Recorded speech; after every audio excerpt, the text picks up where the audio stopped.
नमस्कार मित्रों, पिछली क्लास में हमने जाना कि किसी जीव को किन किन आधारों पर वर्गीकृत किया जाता है तथा उसका वैज्ञानिक नाम कैसे लिखते हैं।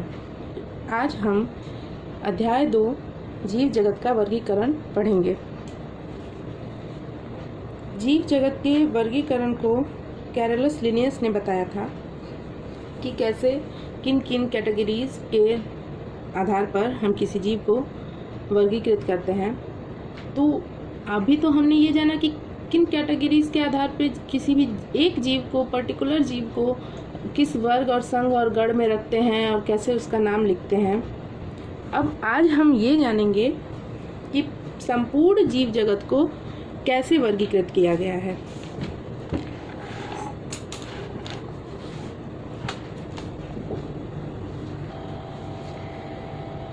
संपूर्ण जीव जगत को सबसे पहले उनके गुणों के आधार पर अरस्तु ने वर्गीकृत किया था।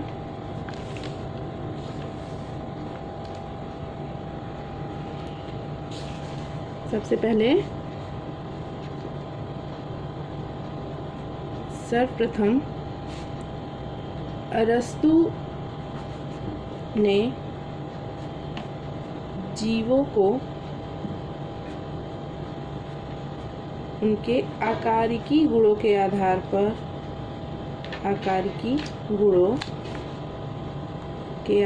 पर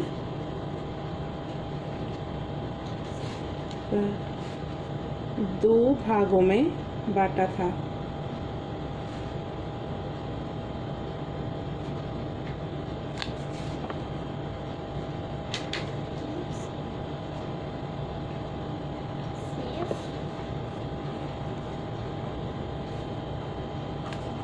पहला भाग था जंतु जगत,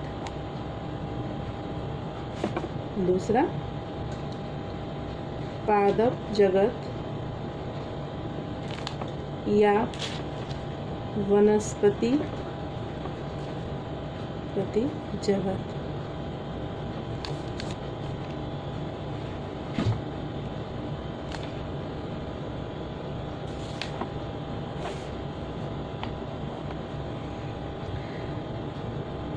अब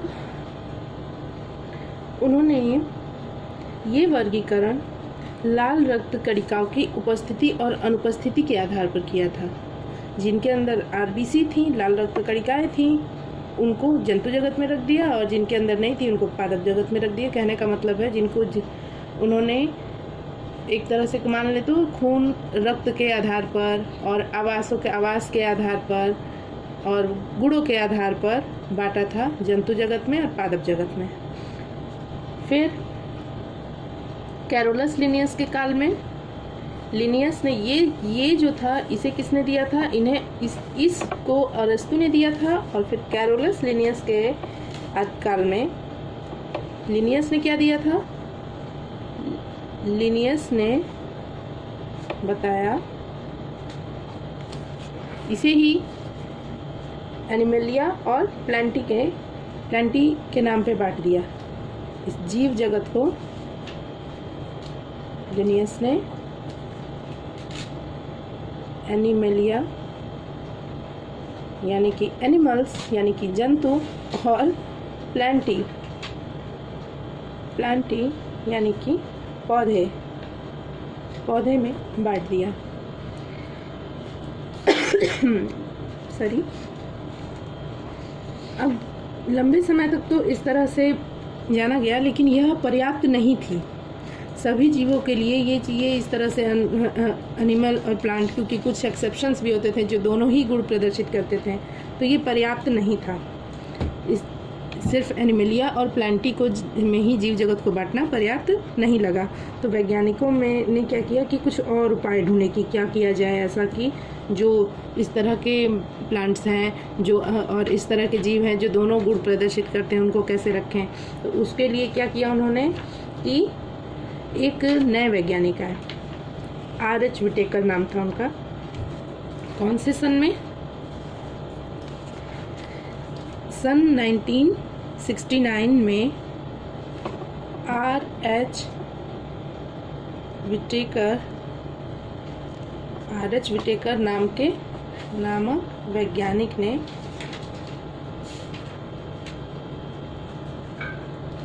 आर.एच. विटेकर नाम के वैज्ञानिक ने क्या किया? जीव जगत को 5 भागों में बांटा। नामक वैज्ञानिक ने जीव जगत को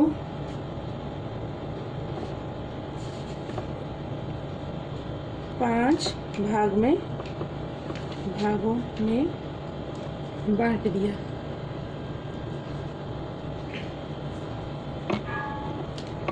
अब ये 5 भाग कौन से थे ये भी जाना जाए।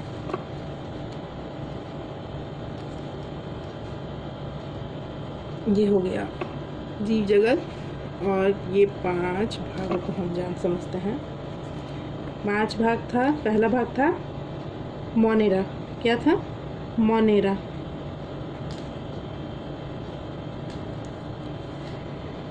नेक्स्ट भाग था प्रोटिस्टा। नेक्स्ट था फंजाई। नेक्स्ट था प्लांटी, और उसके बाद नेक्स्ट था एनिमेलिया।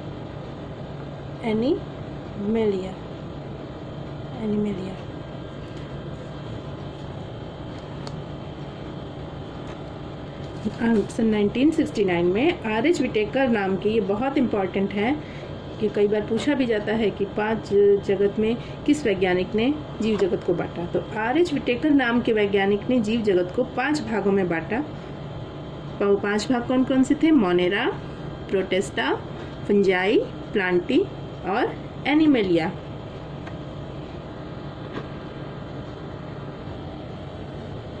आर.एच. विटेकर ने 5 जगत में जीव जगत को बांटा। 5 जगत में कौन कौन से थे? मोनेरा था, प्रोटिस्टा, फंजाई, प्लांटी और एनिमेलिया था।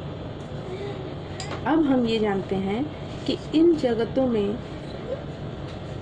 कौन कौन किस प्रकार की कोशिका होती है या क्या गुण होते हैं इन जगत के जीवों के अंदर।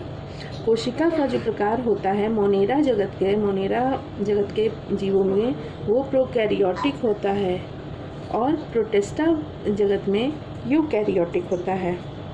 फंजाई जगत में भी यूकैरियोटिक होता है, प्लांटी में भी यूकैरियोटिक और एनिमेलिया में भी यूकैरियोटिक। कोशिकाएं 2 प्रकार की होती हैं, प्रोकैरियोटिक और यूकैरियोटिक। ये जब हम कोशिका पढ़ेंगे तब हम जानेंगे कि कोशिकाएं क्या प्रोकैरियोटिक कोशिका होती है और क्या यूकैरियोटिक कोशिका होती है। अभी हम यही जानते हैं कि मोनेरा जगत में प्रोकैरियोटिक कोशिका पाई जाती है और बाकी जगत में यूकैरियोटिक कोशिकाएं पाई जाती हैं।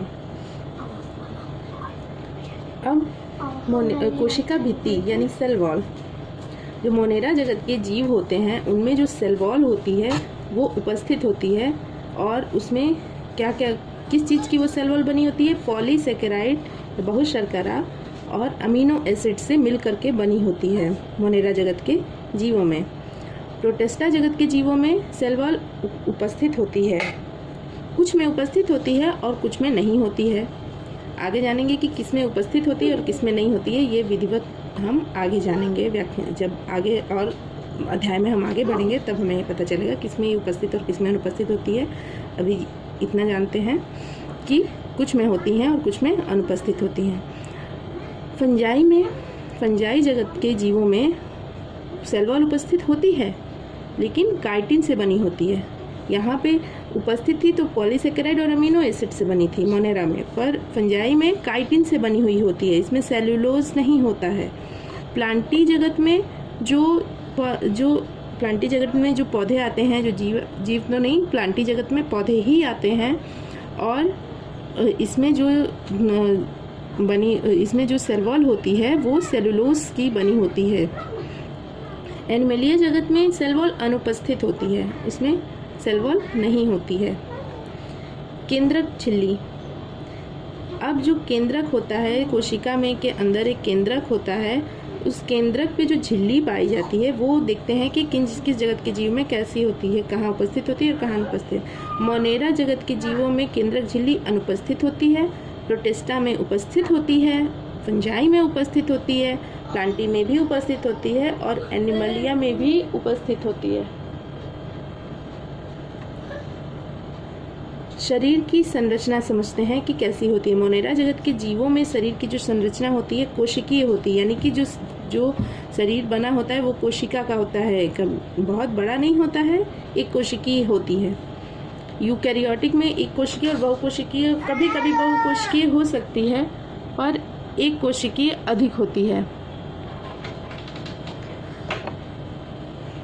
फंजाई जगत के जो जीव होते हैं इनमें शरीर की संरचना बहुकोशिकीय होती है और प्लांटी में ऊतक से बनी हुई होती है। यानी कि ऊतक क्या होते हैं? कोशिकाओं के समूह को ऊतक कहते हैं, यानी कि बहुत सारी कोशिकाएं मिलकर बनाती हैं। जैसे यहाँ पे बहुकोशिकीय होती है पर 2, 3, 4, 5 इस तरह से हम गिन सकते हैं कोशिकाओं को, इतनी कोशिकाएं हैं।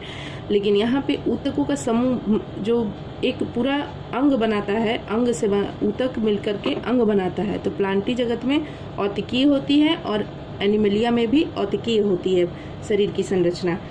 हमें ये याद रखना है कि किस जगत में के कौन से गुण हैं और उसकी, जैसे कि कोशिका के प्रकार, कोशिका की भित्ति, केंद्रक झिल्ली, शरीर की संरचना, पोषण विधि, प्रजनन, इस सब के विषय में किसका क्या स्पेशल गुण है, ये चीज़ हमें याद रखनी है, क्योंकि यह हर अक्सर परीक्षाओं में ये पूछा जाता है कि किसमें अक्सर पूछ दिया जाता है कि मोनेरा जगत के जीवों की कोशिका के प्रकार कैसे होते हैं, किस प्रकार के कोशिका के जीव मोनेरा जगत में पाए जाते हैं। तो ये हमें पता होना चाहिए कि प्रोकैरियोटिक मोनेरा में पाए जाते हैं और बाकी में यूकैरियोटिक जीव पाए जाते हैं। ये कई बार ये क्वेश्चन रिपीट होता है। पोषण विधि क्या होती है? पोषण विधि मोनेरा जगत के जीव की स्वपोषी और परपोषी दोनों होती है। स्वपोषी जो होती है वो ये समझना है कि जो स्वपोषी होती है कैसे होती है, वो रसायन संश्लेषी भी होती है और प्रकाश संश्लेषी भी होती है। यानी कि अपना पोषण रसायनों के द्वारा भी करते हैं, रसायनों का संश्लेषण करके भी कर लेते हैं और प्रकाश अलग अलग, एक जीव तो होगा नहीं मोनेरा में, बहुत से होंगे तो सबका अलग अलग होगा।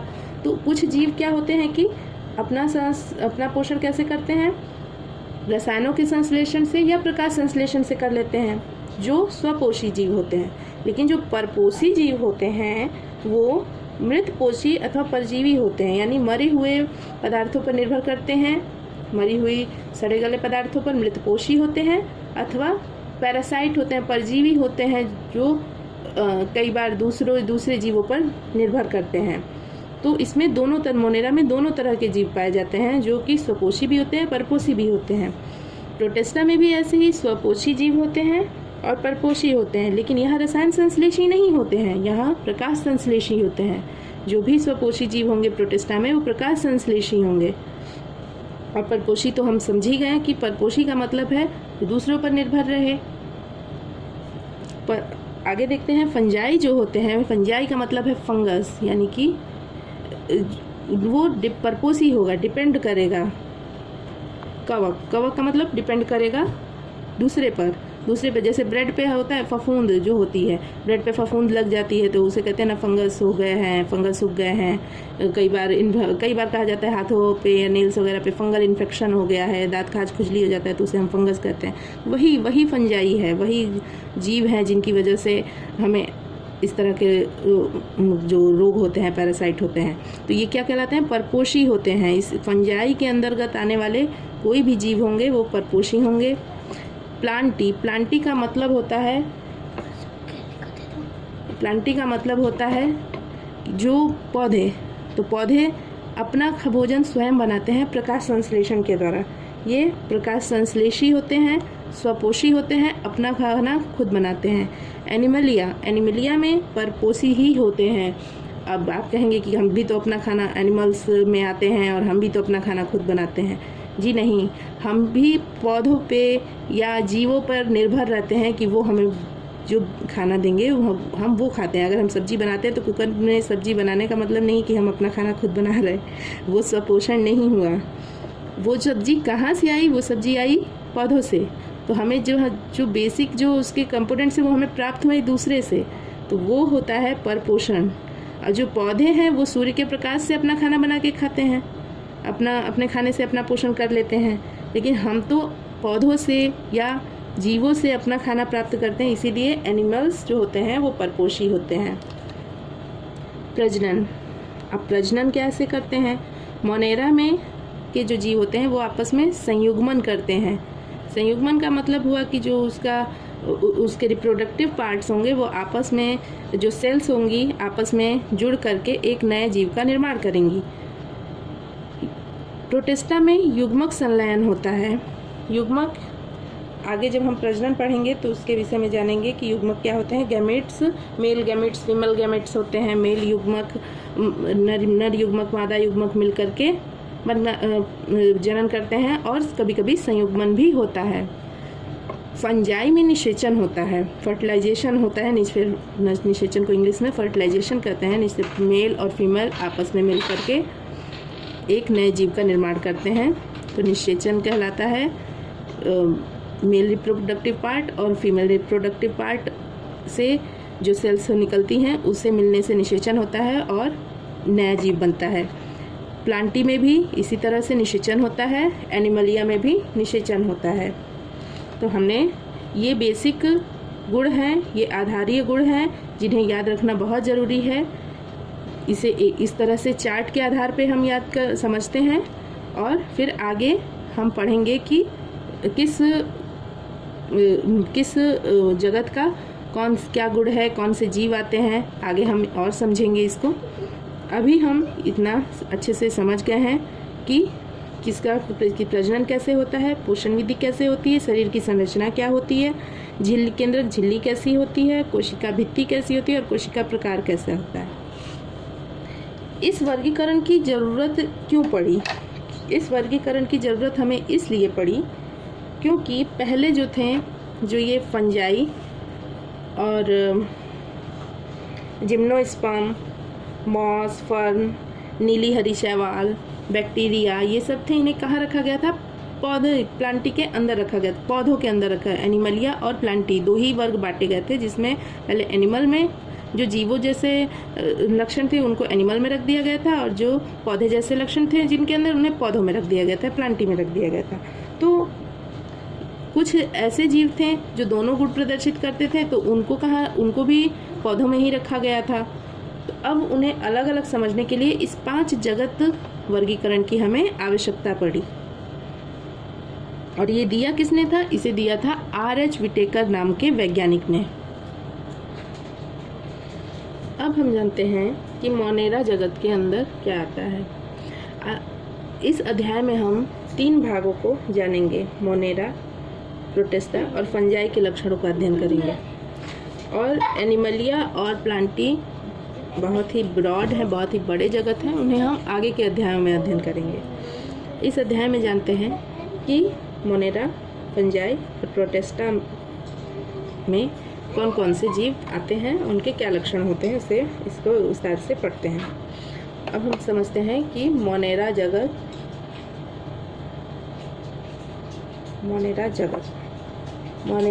में कौन कौन से जीव आते हैं। मोनेरा जगत के अंदर सभी बैक्टीरिया आते हैं। मोनेरा जगत के अंदर सभी बैक्टीरिया आते हैं। सभी बैक्टीरिया मोनेरा के अंदर आते हैं।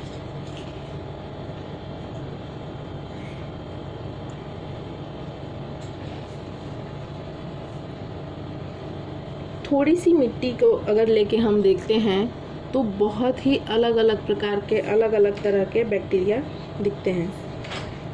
बैक्टीरिया गर्म जल, झरने, मरुस्थल, बर्फ, गहरे समुद्र, हर जगह पे पाए जाते हैं। जहाँ दूसरे जीव बहुत ही मुश्किल से रह पाते हैं, वहाँ पे भी ये जीव आराम से पाए जाते हैं। सभी तरह के बैक्टीरिया एक बहुत ही कई प्रकार के होते हैं, तो उनको उनके आकार के आधार पर बांटा गया है। बैक्टीरिया कहाँ कहाँ पाए जाते हैं? गर्म जल में भी पाए जाते हैं और मिट्टी में भी पाए जाते हैं, गहरे समुद्रों में भी पाए जाते हैं, ठंडी जगहों पर भी पाए जाते हैं। तो इनको उनके आकार के आधार पर बांटा गया है और उनके आकार के आधार पर इन्हें 4 प्रकार में बांटा गया है। बैक्टीरिया को उनके आकार के आधार पर 4 भाग में बांटा गया है। पहला है कोकाई। बैक्टीरिया का पहला भाग है कोकाई।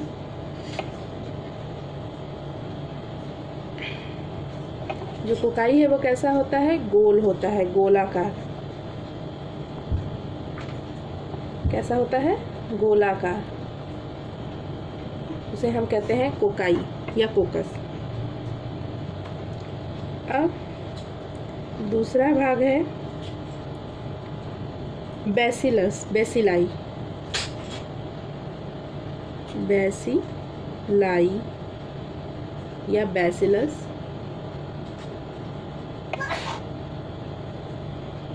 ये कैसा होता है? ये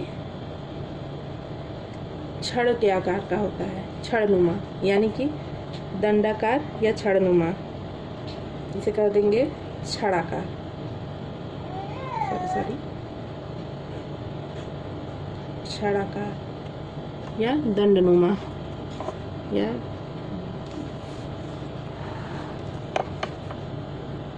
दंडाकार। तो गोलाकार को कोकाई नाम से जानते हैं या कोकस। बैसिलाई को छड़ाकार जो होता है उसे बैसिलाई। तीसरा होता है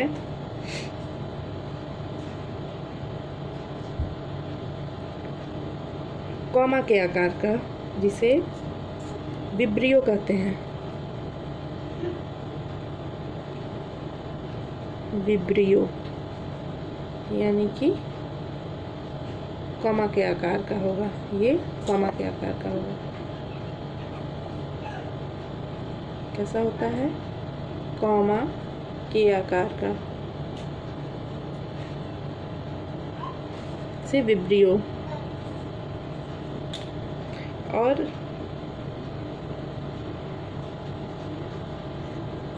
चौथा होता है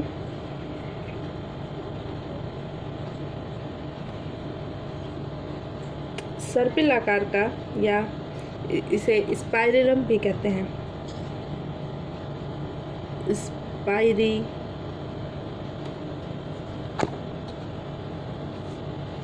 स्पाइरलम यानी कि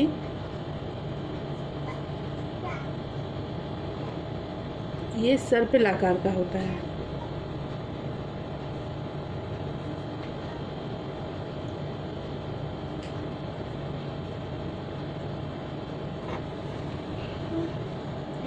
तो बैक्टीरिया को उनके गुण लक्षण के आधार पर 4 भाग में बांटा गया है।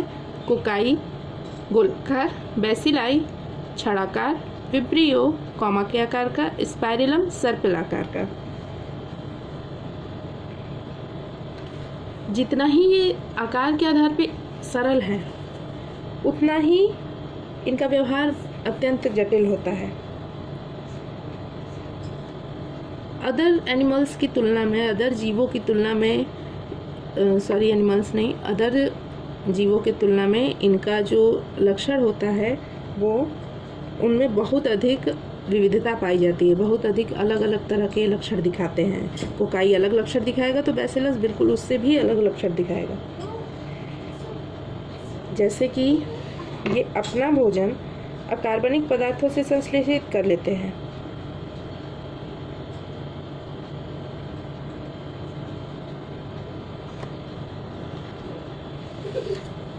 इनमें अन्य जीवों की तुलना पे अधिक विविधता पाई जाती है, क्योंकि उदाहरण देखें तो जो अन्य जीव होते हैं वो या तो परपोषी होते हैं या स्वपोषी होते हैं।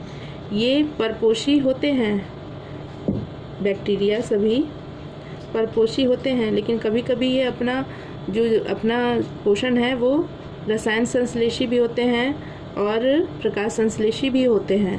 तो इनमें बहुत अधिक विविधता पाई जाती है। इसे बहुत ही विस्तार में पढ़ने पर पता चलता है कि किसमें क्या अंतर है।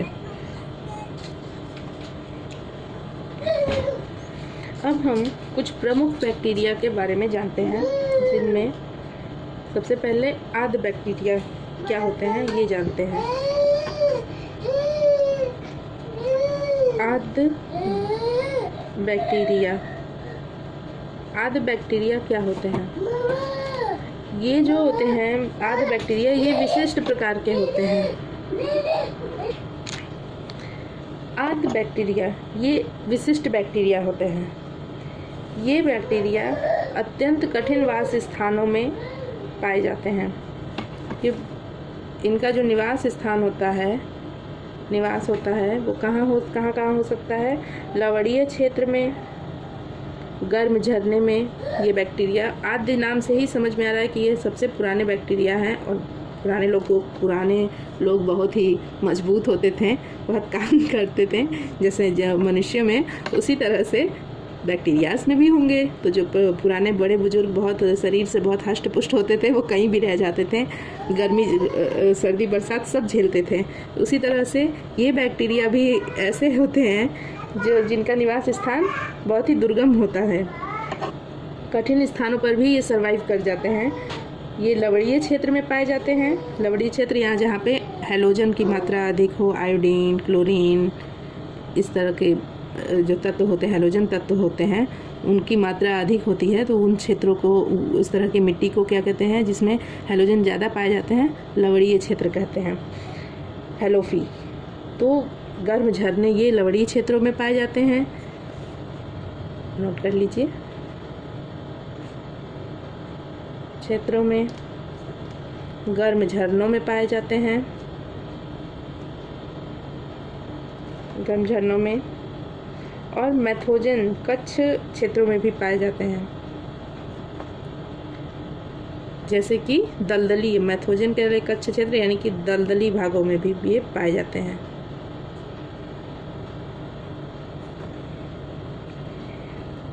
इनकी जो ये ऐसा क्यों है? क्योंकि इनका जो सेल वॉल है वो अधिक डेवलप है अन्य बैक्टीरिया की तुलना में। इनकी जो कोशिका भित्ति है वो अन्य बैक्टीरिया की तुलना में अधिक डेवलप है, अधिक मजबूत है और उनसे भिन्न है। यही लक्षण उन्हें प्रतिकूल अवस्थाओं में जीवित रखने के लिए उत्तरदायी है। जब जितना ये अनुकूलित क्यों है? क्योंकि इनकी जो कोशिका भित्ति है वो इन क्षेत्रों में रहने के लिए अनुकूलित है। अन्य बैक्टीरिया नहीं रह पाते क्योंकि उनकी जो कोशिका भित्ति इन क्षेत्रों पर रहने के लिए अनुकूलित नहीं है। कुछ जो आर्द्र बैक्टीरिया है वो गाय भैंस की आंतों में भी पाए जाते हैं। कुछ आर्द्र बैक्टीरिया गाय भैंस की आंतों में भी पाए जाते हैं। क्यों? क्योंकि वो रूमिनेंट होते हैं। गाय भैंस जो जीव है, गाय भैंस जो गोबर देते हैं वो रूमिनेंट होते हैं। उनकी आंतों में गोबर से मीथेन गैस बनाई जाती है ना, तो दलदली भागों में भी मीथेन गैस पाई जाती है। तो ये जो बैक्टीरिया है मैथोजन वाली जगहों पे आराम से रह लेते हैं। ये गाय भैंस की आंतों में भी ये बैक्टीरिया पाए जाते हैं।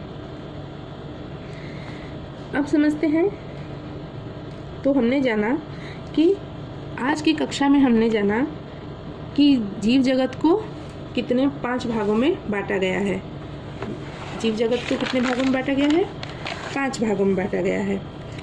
सबसे पहले इसे जीव जगत को अरस्तु ने बांटा 2 भागों में, जंतु जगत, पादप जगत में। फिर कैरोलस लिनियस ने उसे एनिमेलिया और प्लांटी में बांटा। फिर 1969 में R.H. विटेकर ने इसे 5 भागों में बांटा, मोनेरा, प्रोस्टेस्टा, फंजाई, प्लांटी और एनिमेलिया में। हमने आज जाना कि मोनेरा के क्या गुण होते हैं, बेसिक लक्षण हैं, बेसिक आधार हैं। बेसिक आधारों पर हमने जाना कि उनके कोशिका के प्रकार कैसे होते हैं, कोशिका भित्ति कैसी होती है, झिल्ली, केंद्रक झिल्ली, शरीर की संरचना, पोषण विधि, प्रजनन ये कैसे होता है। फिर जाना कि मोनेरा जगत में क्या पाया जाए। मोनेरा जगत में ये हमें याद रखने वाली चीज़ है कि सभी प्रकार के बैक्टीरिया मोनेरा जगत में आते हैं।